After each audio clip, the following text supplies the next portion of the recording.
I don't want to be dramatic or anything, but up until recently, attention alone was actually more than enough to sell. But things have changed over the past year and a half. With the rise of AI especially, right? People are more skeptical than ever. They have information readily available, literally like on their phones. They can ask ChatGPT anything, even let ChatGPT create a course for them, to the point where attention alone is just not enough anymore. You need attention plus trust. So we kind of entered this new era. So with that being said, how do you capture attention and build trust? You do that through something that I like to call hypnotic storytelling. So what exactly is hypnotic storytelling? I'm going to break everything down for you in this video. If you want to get access to this Figma, then send me a message on LinkedIn or Instagram and I'm going to send it over to you. Now, first things first, what exactly is hypnotic storytelling? It's a framework that I like to use with my coaching clients that basically uses human psychology and storytelling to guide your audience toward belief and buying. So we combine two powerful elements: the hooks, right? So grabbing attention using psychological triggers, and the hero's journey, a story framework that keeps people engaged and guides your audience to act, in this case, buy your digital product. And it's important to keep in mind that you're not manipulating your audience. It's just that your content and messaging is just so damn good that it highly resonates with your audience and moves them from being curious to being committed. So stories are actually incredibly effective when it comes to selling. And why is that the case? The thing is that we've evolved to retain information through stories that have been passed down different generations. So stories basically bypass the analytical mind and they speak to the emotional brain, and they allow you to pre-sell without any resistance by building that trust and connection. Remember that from this year onwards, it's all about attention plus trust. So great stories essentially reduce skepticism and increase belief. If you sell a high-ticket product online, hypnotic storytelling will allow you to create emotional investment before you ask for the sale, and it makes your product feel like a journey with the buyer as the hero. And you can implement hypnotic storytelling for your middle of funnel, bottom of funnel content, your VSL, or your funnel in general, your sales assets, and last but not least, also through email sequences and email launches. So how do we build a hypnotic story? We start off with the hook. This is the part one of the building block.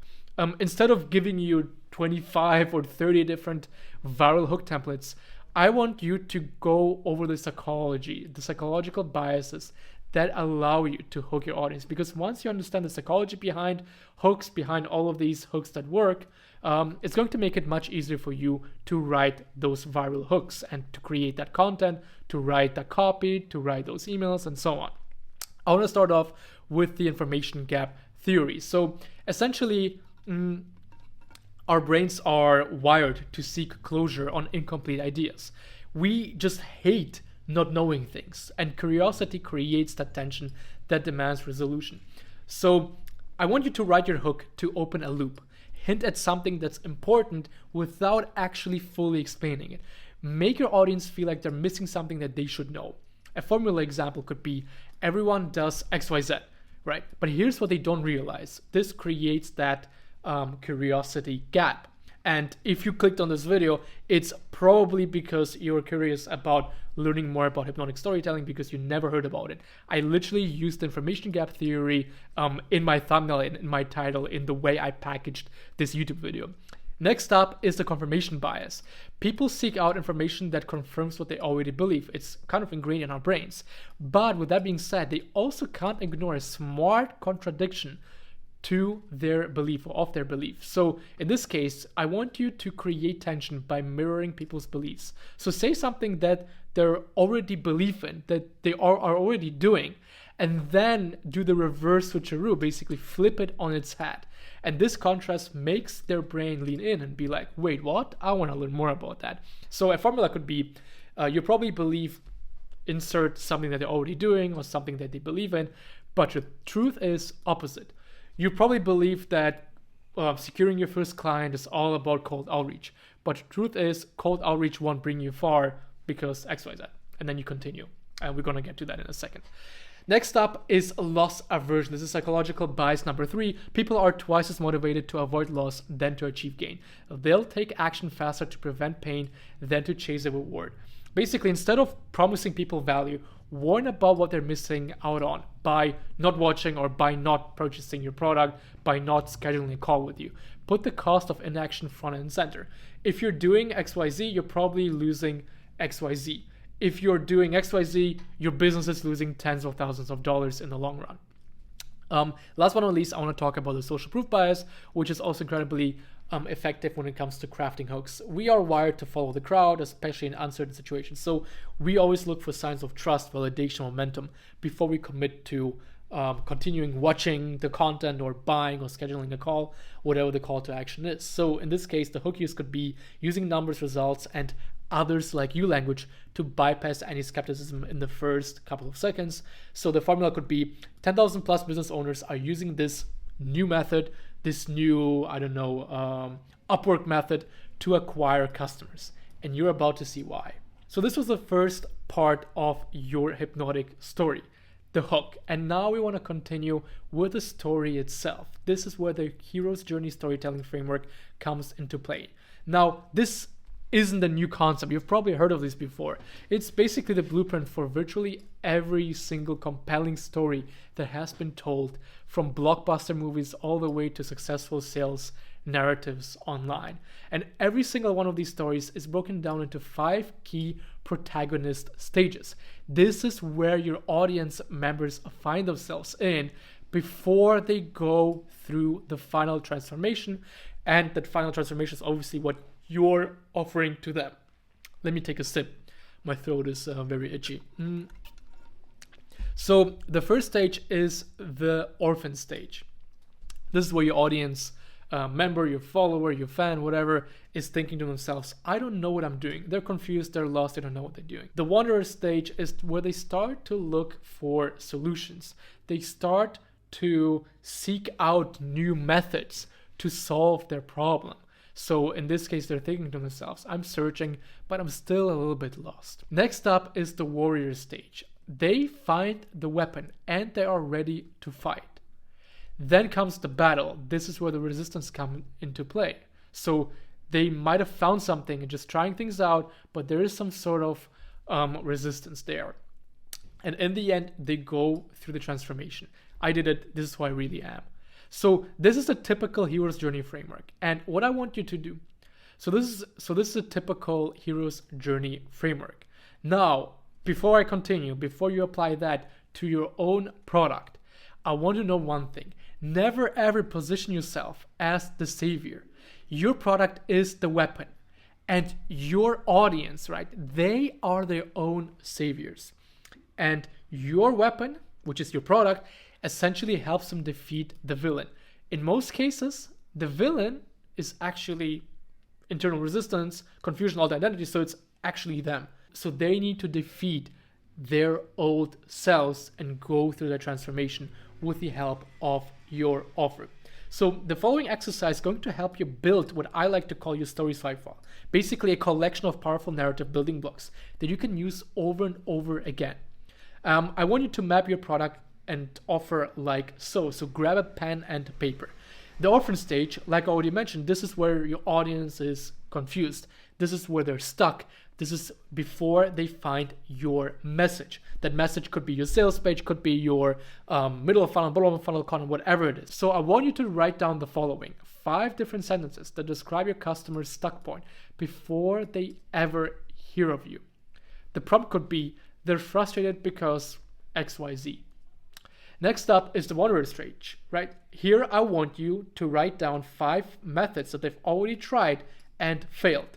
They thought something would help. It didn't because XYZ. Write that down on a piece of paper right now. Next up is the warrior stage.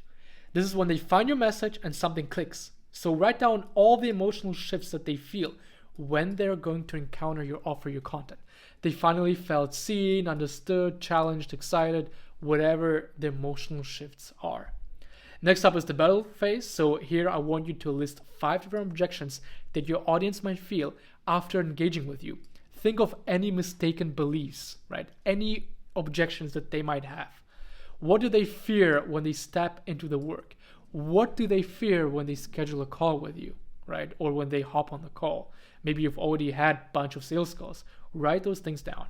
And last but not least, the transformation. This is when your customers overcome the challenge, or your clients overcome the challenge. They become the person they want to be. So in this case, write a 3 or 5 sentence win of your best customers that you've got.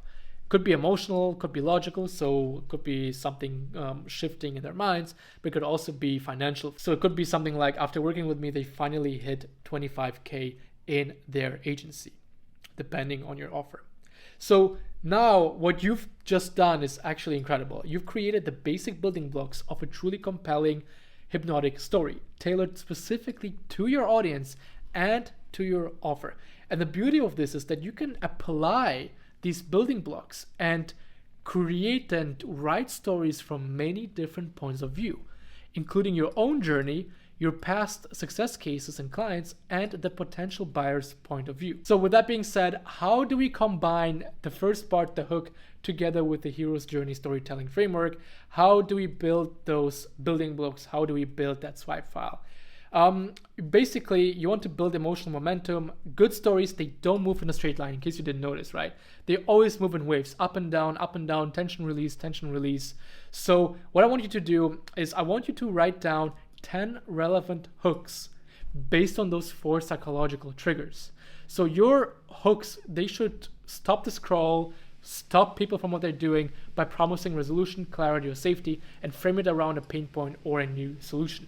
Ideally, you frame it around your audience's current states of mind, your audience's desires, and so on.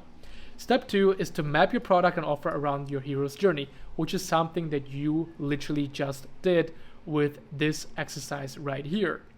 And last but not least, I want you to combine everything. Build your hook and story bank, your swipe file, where you keep the building blocks in one single place. Ideally, you do that inside Notion, or you can even do that inside Miro board or a Figma board. I'm using Figma right now, so I can actually show you in real time in a second. With that swipe file, you can now mix and match.